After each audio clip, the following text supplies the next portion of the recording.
Hi everyone, welcome into Life and Law with Debora Diaz. Welcome back again, another week to go with more great information. Yes, I'm excited to be here again. I know. Here we go. I know, here we go. I am so delighted to work with Debora. I'm Barbara Marville, in case you're watching for the first time. And I've had the honor to co-host with Debora, and I'm very excited. I cannot tell you how much I've learned from this amazing lady. 22 years experience in family law. Yes. And I have to tell you, one of the best things that I love about Debora is she really shoots straight from the hip, and she tells you what you need to know, not what you want to know, when it comes to divorce, when it comes to estate planning, and all this list of so many different topics that you're about to learn right here on the show, and that's what it's all about. The other thing I love about Debora is she does care, she's compassionate, she's courageous, and she's available for you. You do get a chance to talk with her. She takes your calls when you need to speak with her. So I just have to give those accolades. And I told Debora earlier, I save all my notes because I too am gleaning a lot of information. But we thought we'd kind of do something a little bit different in this first segment, and that is to sort of do a little bit of role planning, okay? Or playing, I should say. Because when it comes to planning, some people may not be the very best at it, especially when they're planning their future and possibly not remaining in a marriage. I know. It's a very, it's emotional. Yeah, exactly. So my question to you, even though I know you and we work together in the community and everything, my question to Debora would be, okay, I'm interviewing different attorneys out there. The thought is in my head to possibly change my lifestyle with what I thought might be my life partner. What are some of the questions that I need to be asking, and what is it that you can help me with just to even get started to go down that road of the potential D word? Excuse me. Well, first we're going to talk about why you're in my office. Oh, basically. Very good. Why you're in my office. Okay. And the issue at hand. And every client is different, so I'm going to, depending on, how far they want to go into their story. Okay. And I am really good at getting people to focus. I mean, they come in and they can be a wreck emotionally and physically, and I may, be sane. So I may let them start telling me the story. And if they're teetering off into, something that happened 20 years ago, I will say, bring them to the present here. Okay, so let's focus and start answering some, asking some questions. And I'll say to them, I'm not being nosy. This is part of my job to know about you and to know the history and why you're here. And I will let them, I will ask as much as they feel comfortable with. I'm not going to push it if they don't want to answer. But again, as I've said many times, be truthful with your attorney and say the whole background. So I want to know, why are they here? Okay. Why are they in my office? What are they after? And they want to tell me their history and their background. I'll explain the law to them, how it applies. If they have children, we will go in depth and talk about parenting plans. We'll talk about time sharing, how that works in Florida. Talk about child support and how that's calculated and the different factors. We will talk of the various, whether alimony is going to be an issue in the marriage, depending on the needs and the ability of the other spouse to pay, and the needs of the party that may be seeking alimony. So we'll talk about that, how it relates to their lifestyle. I will always caution and say to clients, I'm not discouraging, but to always understand that as a couple, you can live cheaper or more economic. It's always going to cost you more as you break up a marriage. That's not to discourage anyone. Right. That's just to say the reality that it is. And so, there are going to be changes. And one of the things I do is I have my clients, if they choose to retain me, is to fill out a goals. It's an intake sheet that also asks what their goals are. I want to know what their goals are, and number one, if I can achieve them. Okay, I am not one to go with rose-colored glasses and say everything's obtainable. everything is not obtainable. Okay, one person is not going to end up with all the assets. Okay, if the parties, if there is no reason why there shouldn't be time sharing, both parents will be time sharing with the children. Okay, it's going to be unrealistic to say, people come in many times and they say, I want sole parental responsibility. I don't want my wife to have anything to do with the child or anything. That's not going to happen, basically, okay? Unless there's some really egregious issues, that's not going to happen. Our philosophy in public policy is that both parents should be involved in the decision-making of the child. Now, what can happen is sometimes we can have a variation where maybe one parent's making the decisions about the education and other things, and maybe the other parent is making the decision about activities. So there can be a division. One parent may not necessarily get all the decision making. Makes sense. So it can be shared, or sometimes it can be divvied up in different, ways. So that's, and that is a lot. It sounds like a lot, but I'm really good at focusing. I don't think I could say this enough, in getting through a lot of information in about an hour or so. An hour to an hour or 15 minutes or so is what I'm usually will spend with that, in that initial meeting with somebody. So basically, what if I'm hearing this correctly, you really get right down to the honesty of the whole conversation, and you sort of have this outline and being focused so that you can glean enough to help them make the decision. They need to walk out. I want to think that they walk out understanding, if it's about divorce, understanding what the process is, understanding, not being a lawyer and understanding, but understanding somewhat of the procedure, and understanding how it will affect their case. And I always ask everyone, have I answered all of your questions? Because I want them walking out the door that I provided them with something of value, okay, that they've had their questions answered. I'm not going to make the decision for them. That's not my role.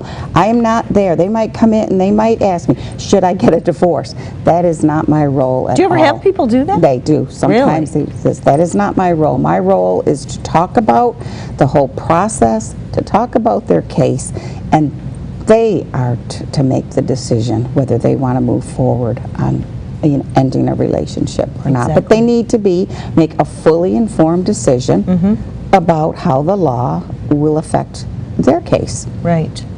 That makes a lot of sense, and with the 22 years experience that you have in family law, that just gives you that upper edge to just know what to hone in on to get the answers that you need, basically, for you to fulfill your role. But you're right, the bottom line is up to your clients. When people go through a divorce, sometimes it takes a long time before you get to that point to go, you know what, this just isn't working anymore. They may go through counseling. I'm guessing that is an option. We talk about the issues, and we say, under our statute, there's actually two, there's two ways, two grounds. And one is the marriage irretrievably broken? Okay, beyond repair. And I feel as though I have a duty to ask, have they tried everything?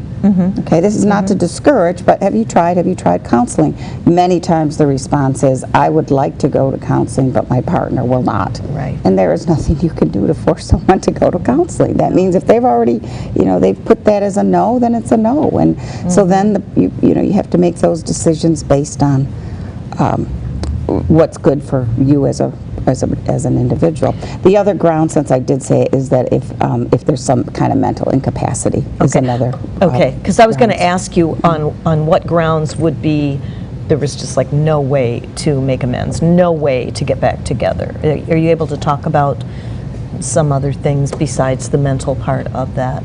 I'm sorry, I didn't quite get that question. I probably didn't ask it right. I'm not quite sure. That's why you're the attorney. So in other words, when somebody's thinking about getting a divorce and you ask them the question,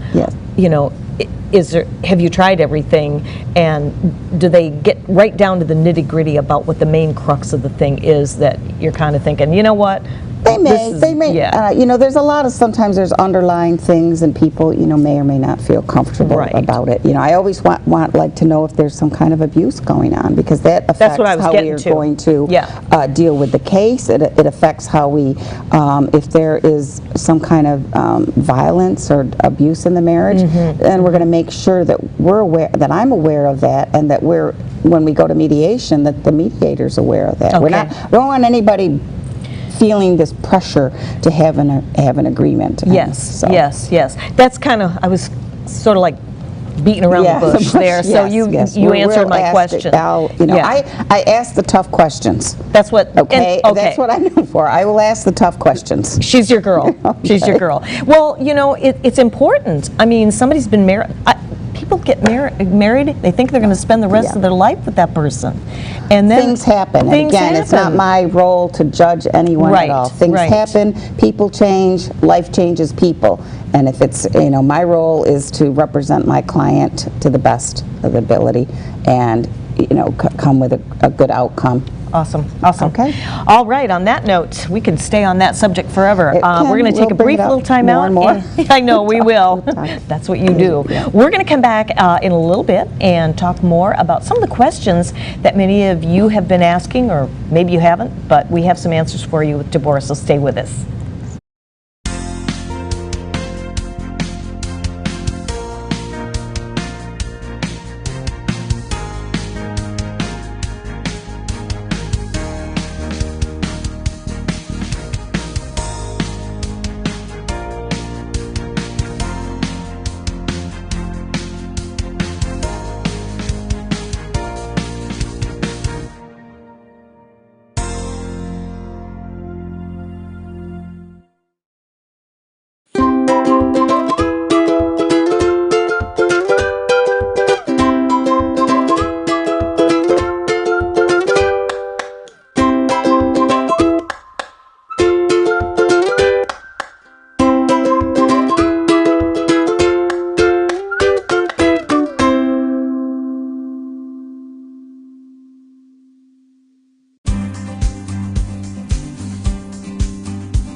Revolutionary in his field, Dr. Bonatti created, perfected, and patented the Bonatti spine procedures. Using his genius, Bonatti invented precise tools necessary to minimize surgery, scarring, anesthesia, and recovery. So successful are the Bonatti spine procedures, they consistently reflect 98.75% patient satisfaction. 50,000 successful procedures have been performed exclusively at our location. Over half our patients have suffered from failed back and neck surgeries at other facilities. Bonatti succeeds where others fail.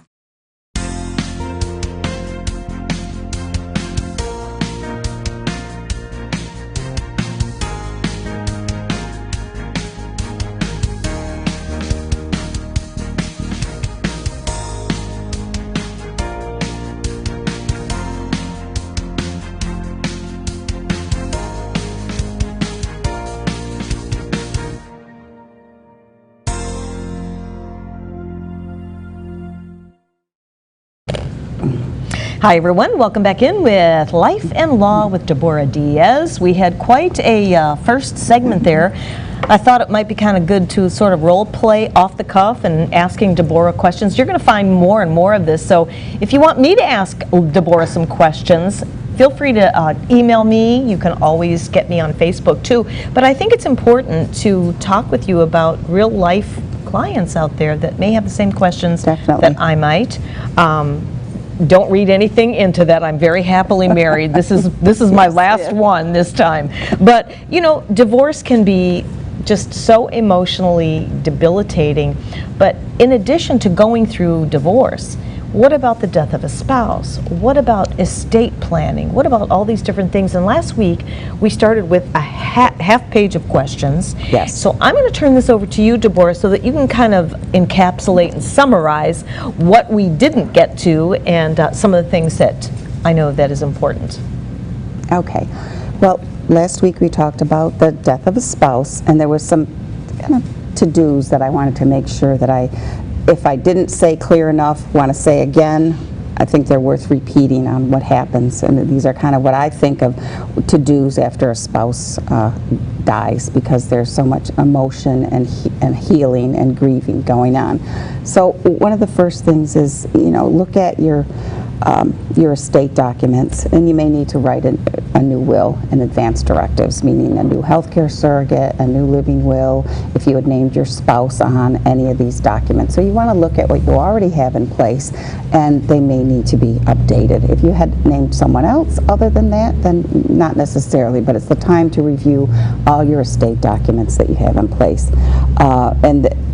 And related to that is the durable power of attorney. If you didn't have one, now when you're without your spouse there, you may need to name someone, such as a child, to act on your behalf if you're unable to. And this is someone that's going to be able, that you're naming as a power of attorney to act if you're hospitalized, who's going to write your checks for the bills, or act on your behalf to make some decisions if you are unable to do. And we're going to, we can talk a lot more about that in other shows, but this is just a kind of a priming list of things to think about. So you may need a power of attorney. You're going to have to look at, if you had cars that were jointly titled, you're going to have to put those only in your name. So you're going to want to be doing that with the tax collector's office and going and changing how things are titled. The same thing with your house. You're going to have to look at that. If it was jointly titled, you're going to want it. This is to make sure that it's just that you're reflected as the sole owner on it. And so that's one thing, is just putting the house in your name. One of the things I say is check on for changes on your health insurance and your life insurance, the beneficiaries, kind of review that and what's going on. If you don't forget to apply. If you are 65, don't forget to apply for Medicare.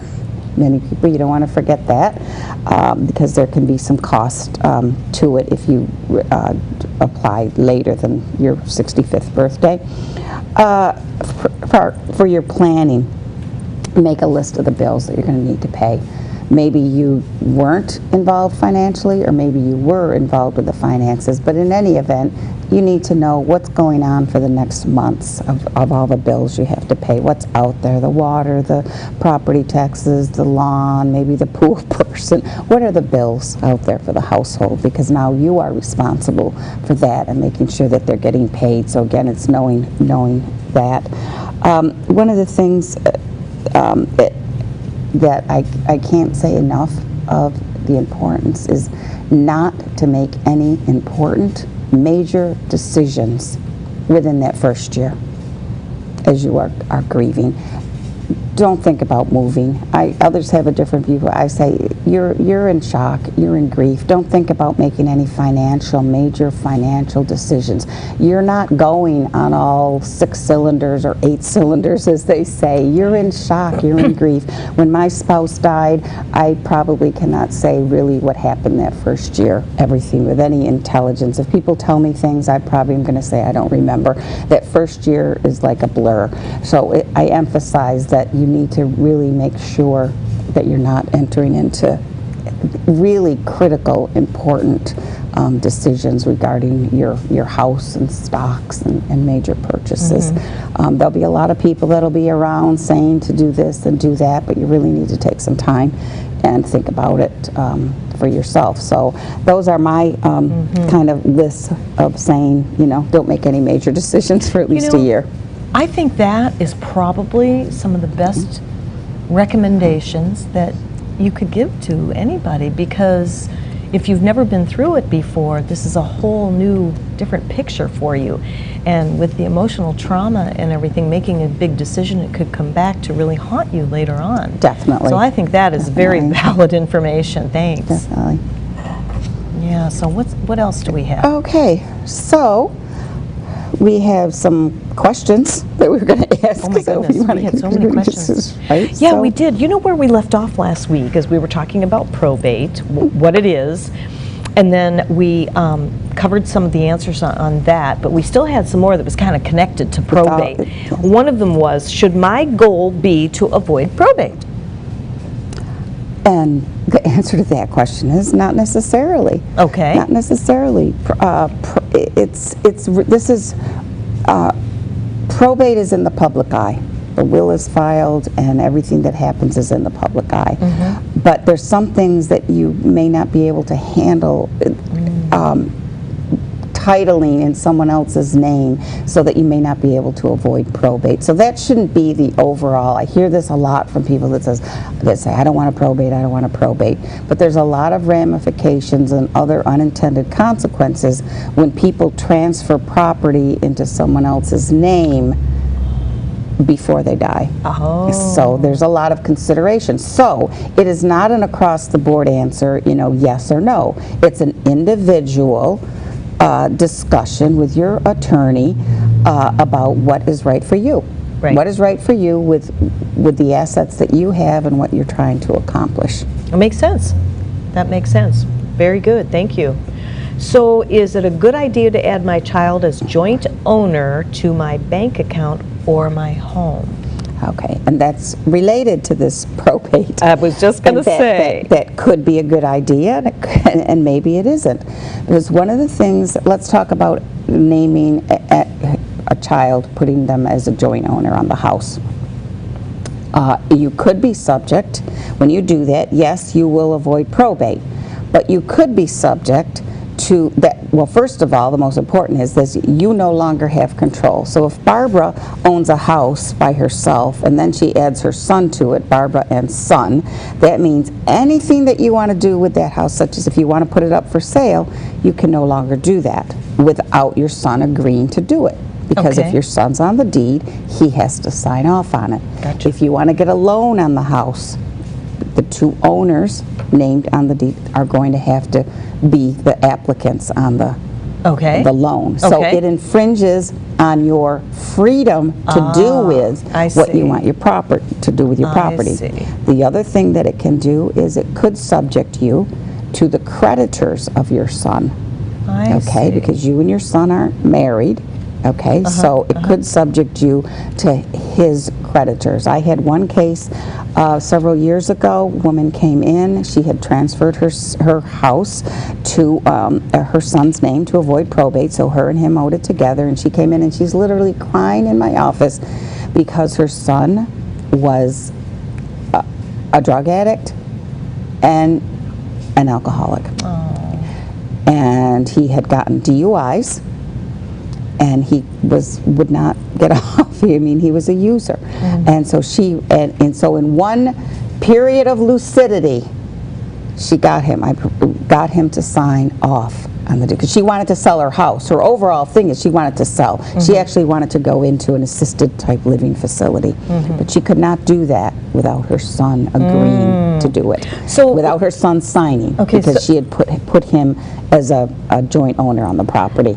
And I'm picking up on when you said to avoid probate because that takes so much longer, and that is the reason why we do these sometimes things. they say cost, or the longer they'll say it takes long. Yes, yes. So they'll say, okay, I want to avoid probate. Okay. So what it does is, if Barbara and son own the house ahead of time, Barbara dies, son owns the property, and then there's no probate. I see. You see. So that would be a way of doing it. And then to address the issue about the bank accounts, again, it's really, there's got to be some trust. You better really trust it. I'm not discouraging, I'm saying, but there can be, once you put your child on, that means that they have a right to do with whatever they want. Okay. So yes, you may avoid probate for that, but they also have access to the account. So it's making an informed decision on that. You just have to know the ramifications about it, because there's other ways to accomplish it.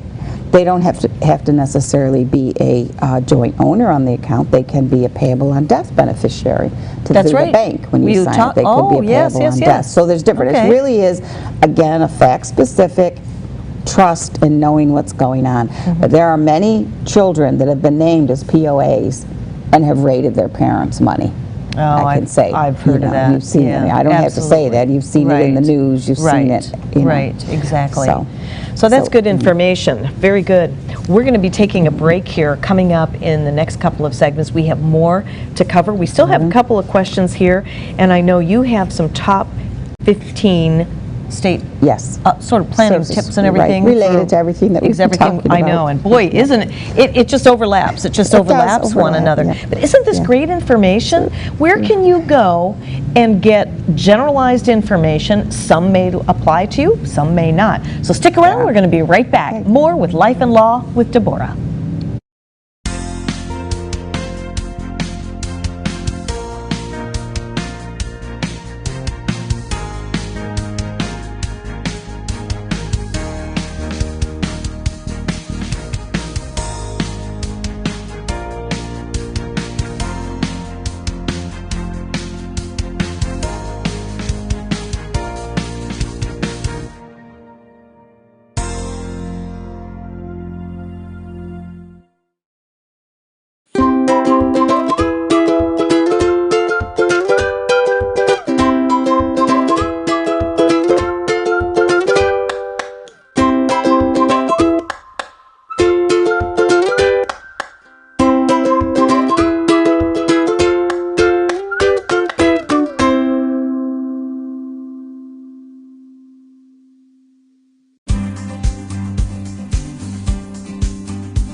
Revolutionary in his field, Dr. Bonatti created, perfected, and patented the Bonatti spine procedures. Using his genius, Bonatti invented precise tools necessary to minimize surgery, scarring, anesthesia, and recovery. So successful are the Bonatti spine procedures, they consistently reflect 98.75% patient satisfaction. 50,000 successful procedures have been performed exclusively at our location. Over half our patients have suffered from failed back and neck surgeries at other facilities. Bonatti succeeds where others fail.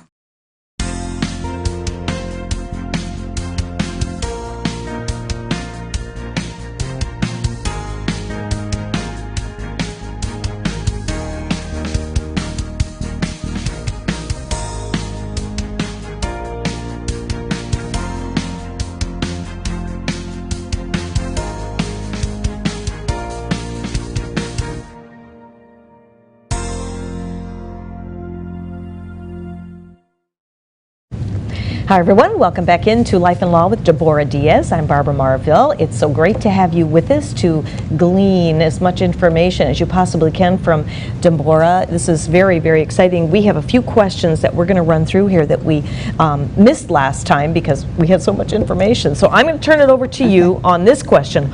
What is a revocable living trust? Okay. A trust is a document that you're actually creating in a way, an entity. And whereas a will has no effect whatsoever until death. Many people in and out, they're changing a will, beneficiaries, they're coming in and out and they're changing their will. It has no effect whatsoever, so until the death. Because it's a document, it has your legal wishes, but it has no effect. A trust, on the other hand, is an entity that you're creating that's going to be, let's call it the Barbara Marville Kelly Trust, created on May 18th, 2017. You title it. And so then you have this entity. And in that entity, 30, 40 pages or so, could be a little bit less, you're outlining everything that you want to happen with your property, any minor children that you may have, any adult children,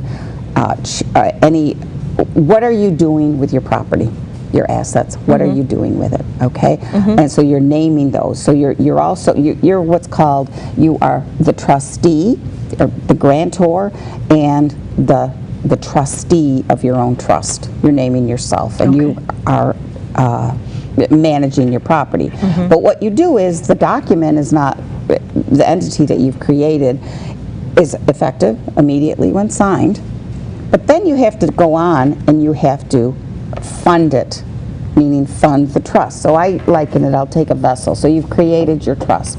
So then you have your house, and so you take your house and you title it and you put it in. You put it into the trust. You title it, so you put Barbara Marville's Kelly's at 123 Wanda Drive. It's all fake.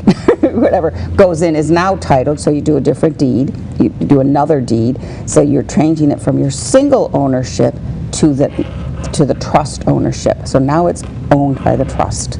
Okay, you can title your car in the trust. You really, in order to be effective, people are, you're titling all your assets and you're putting them into the trust name. So they're no longer Barbara Marville's assets. They're the assets of the Barbara Marville Kelly Revocable Trust, created on May 18th, 2017. So that document, as I said, an entity, is effective immediately. Now, why do some people want to do a trust? Okay, first of all, they want to avoid probate, because now you're not having a probate. One of the reasons can be, so you're not having the probate. Second, a trust is private. Okay, so you might have, your children, all your assets, what you do with them, it's private. Whereas a will is publicly filed. And many times you hear this after, stars die, and like, oh, so-and-so, and how they get the information, and that they know that XYZ got this and that, is because the trust is a public document. I'm sorry, the will is a public. It's filed with the court, and it outlines everything that person talked about of what they wanted to happen.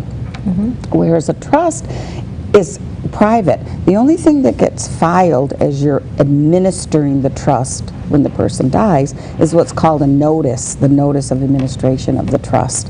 And so the person, the grantor dies, and the person that's left as the trustee, still now is the successor trustee of the trust, is just telling the court, well, there is a trust, and we are doing what the grantor wanted, but all the details, who gets what, how much you had, how much assets, how much you were worth, all of that is private information.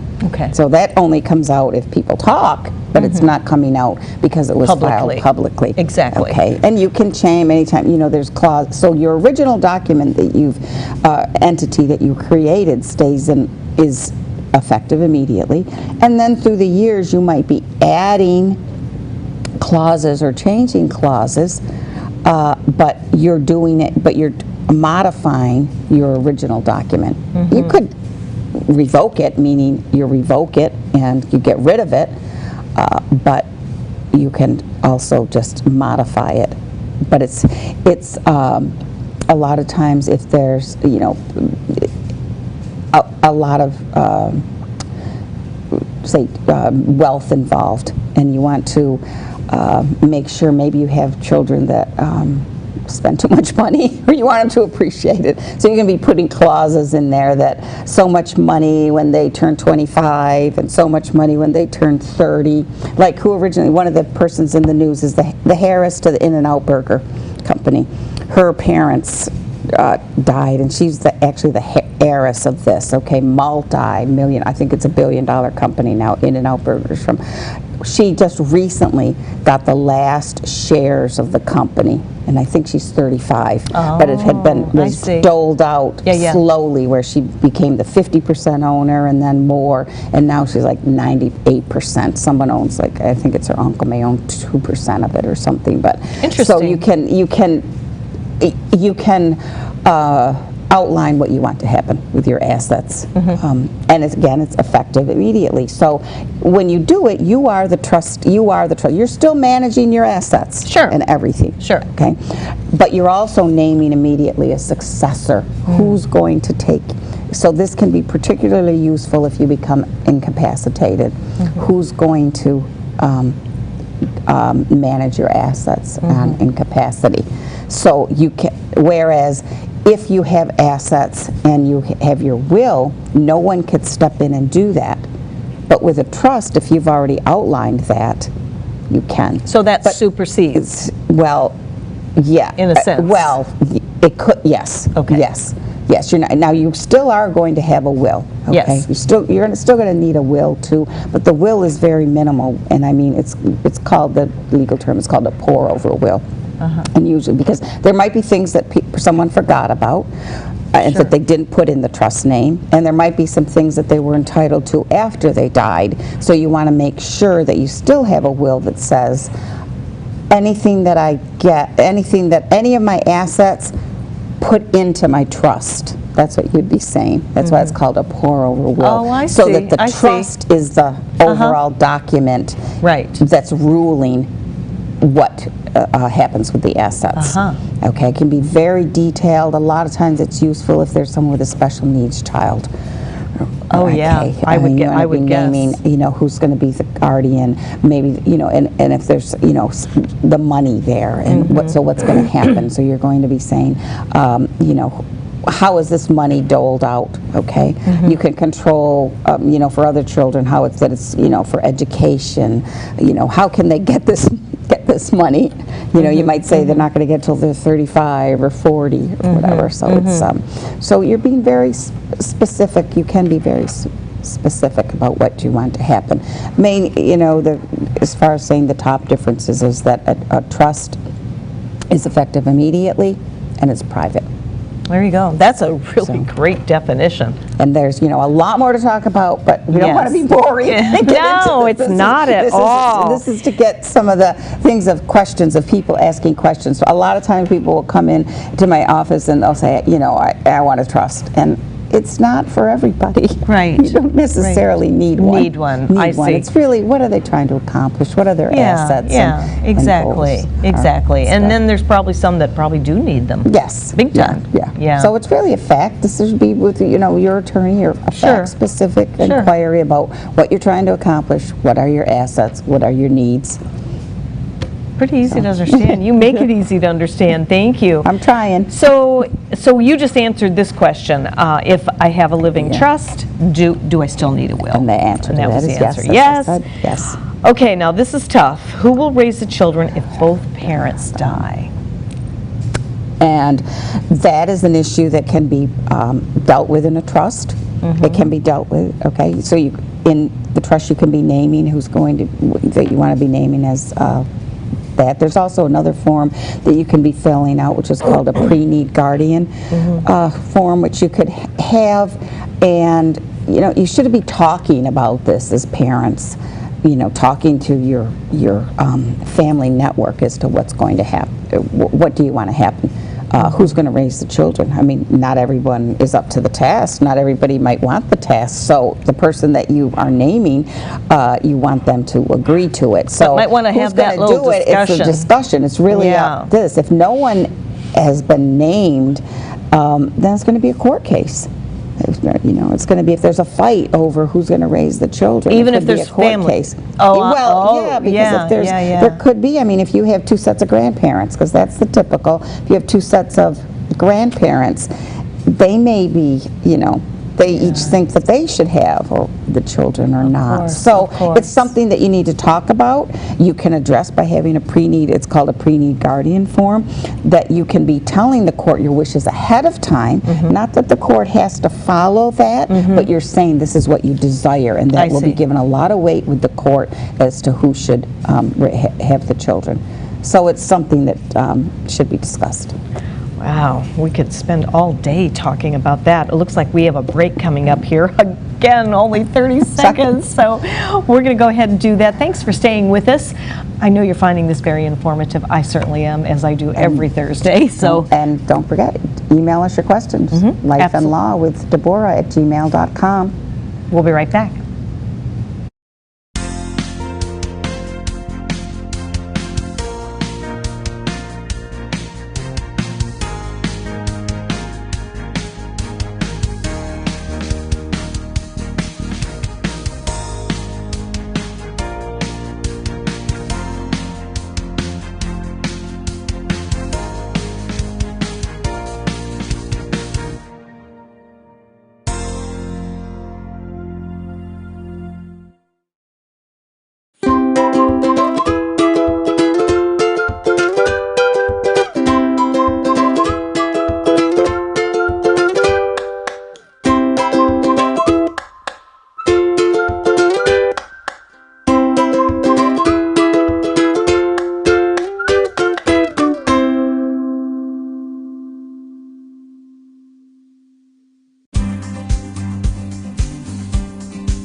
Revolutionary in his field, Dr. Bonatti created, perfected, and patented the Bonatti spine procedures. Using his genius, Bonatti invented precise tools necessary to minimize surgery, scarring, anesthesia, and recovery. So successful are the Bonatti spine procedures, they consistently reflect 98.75% patient satisfaction. 50,000 successful procedures have been performed exclusively at our location. Over half our patients have suffered from failed back and neck surgeries at other facilities. Bonatti succeeds where others fail.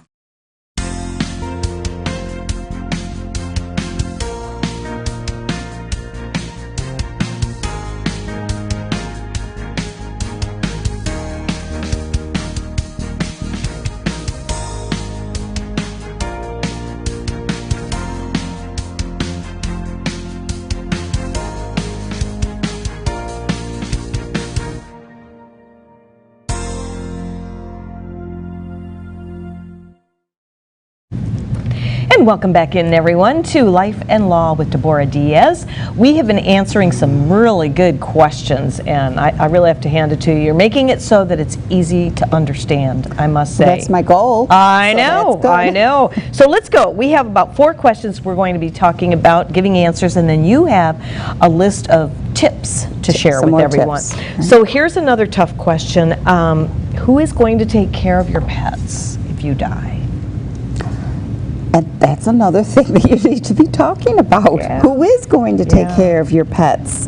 If you have, I mean, cats can live a long time, like 16, years and up, and dogs, it depends on their breed. The other thing is that I didn't know birds. Some kinds have birds as pets, and they live a long time. Like I know. Really long time. Okay, so yes, it's a question to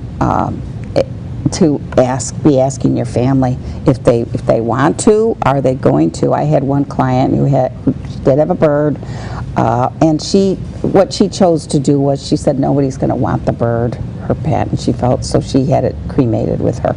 To do it. So she thought that that's what should be done. So it's a personal decision. Absolutely. Everyone, your pets are really important. I understand that. I have a fur baby. I know. So it's an important question to be thinking about what you want to happen to your pets. Sometimes you can address that in your will and or trust, and you can be saying that you're giving the pet to whoever it is that you're giving them, and you could decide to give them some money to take care of the pet. I know someone that actually has done that, has reserved quite a chunk of change for I mean, the famous case that everybody probably remembers is Leona Helms, the New York hotel heiress that left most of her estate to her dog. Oh yeah, it was still was mostly being litigated on. I mean, at the end there was settlements on that case, but that was to a little extreme. Okay, she was estranged from her family, but my philosophy is, as I tell my clients,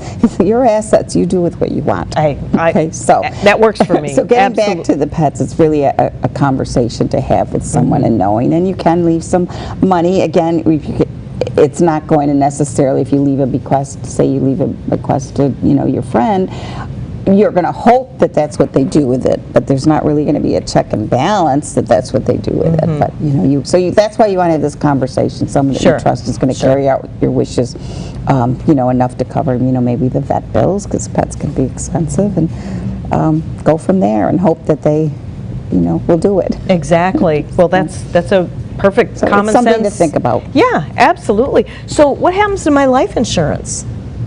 That depends on what you've named. Okay, I think we touched a little bit last week, and we said, life insurance policies. You can name your estate as the beneficiary, and then it's going to you can name the estate, meaning either through your will or through your trust. You could say it's going to be divvied out through what I've done that way, or you might have named beneficiaries. Again, so if you've named your son and daughter as the beneficiary on the life insurance policy, if your will says something different, it's not going to supersede that. So whatever the policy says is what's going to happen to your life insurance. I see. Okay, that makes sense too. Let's see. And that's why it's a good idea, not to interrupt, is to always be reviewing these items. Yes, we talked about that on a yearly basis. Every week we talk. Either December 31st or January 1st. Have a date that's kind of targeted, but you're looking at your documents and what may need to be changed, because situations change. If in your life insurance policy you've named someone that died, there's going to be an issue. Okay. Or if you have a riff with them or something like that. Exactly. So you want to make sure that it's doing what you want it to do. Exactly. Very good. So I want to leave something in my will to my married son, but I do not want his wife to benefit. What can I do? Then you have to have another conversation. In-depth conversation. You can, or maybe you tell them or not, but things happen. Divorces happen. No, it's true. So it really is. If you want to name your something to one of your children, and you don't want their spouse, then what you're going to have in your will is say, I leave such and such to my son. and in the event my son predeceases me or is died at the time the will is being read, you're going to say the gift lapses. L-A-P-S-E. The gift lapses, meaning it's gone.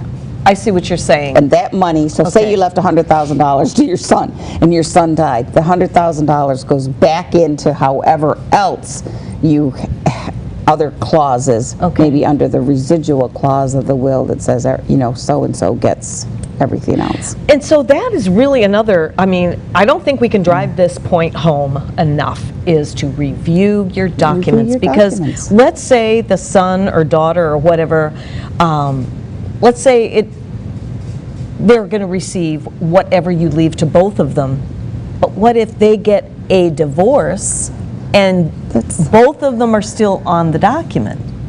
And you forget about it. Exactly. I mean, that happens. I bet it does. We talk about this is one of the things that come in, and this is one of the things that, you know, it happens. So if you haven't said that the gift is extinguished, lapsed, gone, then the gift is going to your son. Then the gift is going to go to however he named it in his will, meaning he still gets it, but it goes through however. And so maybe his beneficiary that he named might be his wife.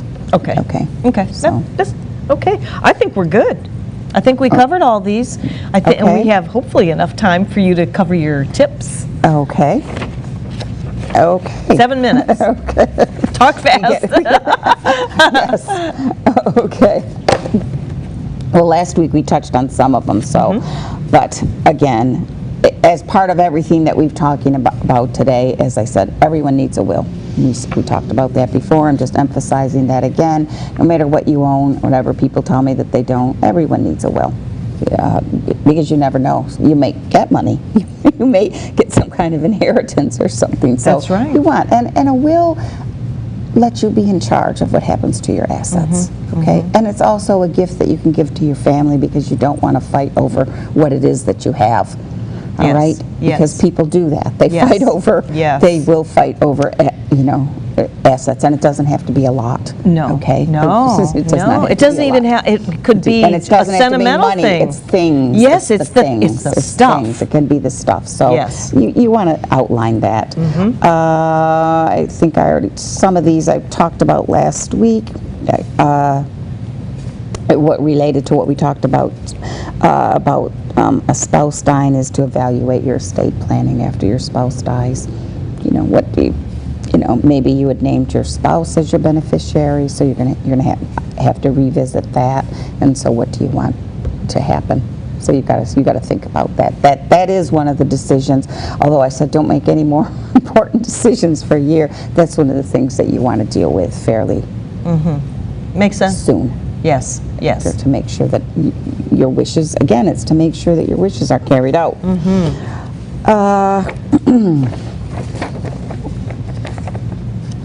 Talked about knowing that your passwords to the financial accounts. The other big thing that's related to that, and if I did talk about it, I don't think I could talk about this enough, is knowing the passwords to all the social media stuff. Oh my goodness, yes, we did talk about that. We did talk a little bit about that, but I just saw someone else's Facebook page that deceased popped up in my feed today. And so I guess I want to say that again is to know, and there's so many, I can't even keep track of all the social media sites that are out there, so you really should know, you know, what are do they have Gmail, do they have Yahoo, Facebook, Twitter, Snapchat, Tumblr, you're naming some I've never heard of. Some of these, what do you want to happen to that? And some of these sites, such as Facebook and the other ones, allow you to have a memorial page, and I touched on that a little bit, but I think it's worth repeating that we know, because it's so prevalent. Social media is so prevalent. It is. That you want to know. It's a main stage. It's a main stage today. It really is. Yeah, and I may or may not have mentioned this last week, that some of these social media accounts might have value. That's true. If you have, you know, on Twitter, and if it's connected to a business, same with your Facebook business page, because some people have two, they have business and a personal, there can be some value to that. If there's a lot of, you know, you spent years building up a Facebook presence as a business, you have a lot of followers, that has a value, so what happens to that? The same thing with Twitter accounts. You can have a lot of followers and it's related to a business, so what happens to that? So those are things related to not only knowing the passwords and stuff, but if you have these accounts and it's related to a business, to be dealing with that in your social, in your will. To be dealing with your social media accounts in your will as far as what happens to them. Because a lot of times people will tie their Facebook page, business page, to their website. Exactly. So I can understand how that would could be affect it. intertwined. Yes, yes. So that good information advice. has to be shared somewhere with someone Yes, knowing, but yes. also what's going to happen to those accounts needs to be decided ahead of time. Okay. If you haven't, one of the things to do is make sure to, this is related to spouse dies, or even ahead of time, is knowing how to manage your accounts. I mean, everybody, I'm a firm believer that the partners in the marriage or relationship should know what's going on financially. So you should be knowing this. I mean, yes, one person can be the responsible of maybe handing out the checks and paying the bill paying, but you still should know what you have. Yes. Okay. Yes. You still should know what you have, and Exactly. so that's what I'm saying, is to know your financial status, know your bills, and know that. One of the things that that I like to say is that even with all of this talking, what I like to end with is, you may want to put off your estate planning till later, but it's not something. That's something that you need to do, is get it done and then just live your life. It's done, it's taken care of. Just revisit it yearly, but have this peace of mind that what you want to accomplish with your estate is taken care of. Yes, exactly. Because there's, again, and this can be particularly important when we've had couples that break up, when we've gone through a divorce. They need to revisit their estate planning and know what's going on with how our college fund's going to be funded, and maybe for minor children, and all of that is related. So, and you know what, that's the key, is having the peace of mind. And I'll tell you, if you've been with us even just 1 hour and have listened to what Debora has said, she really would love to sit down with you. If you have any questions for her, you can email her ahead of time, tune into the shows, and maybe we've given you some food for thought. As long as there's people out there getting married and divorced, and we're all going to pass away at some point in time, Debora, you give a really good, solid bit of advice, general advice that we all really need to take heed to. So thank you. All right. And questions, lifeandlawwithdebora@gmail.com. Next week we're going to talk about issues, summer safety issues. That's a big deal, that's too. A big deal. A lot of things. We'll talk about that. Just tune in. I promise you, I guarantee you will leave the show knowing more than you did before. Thanks for joining us. Thanks for watching.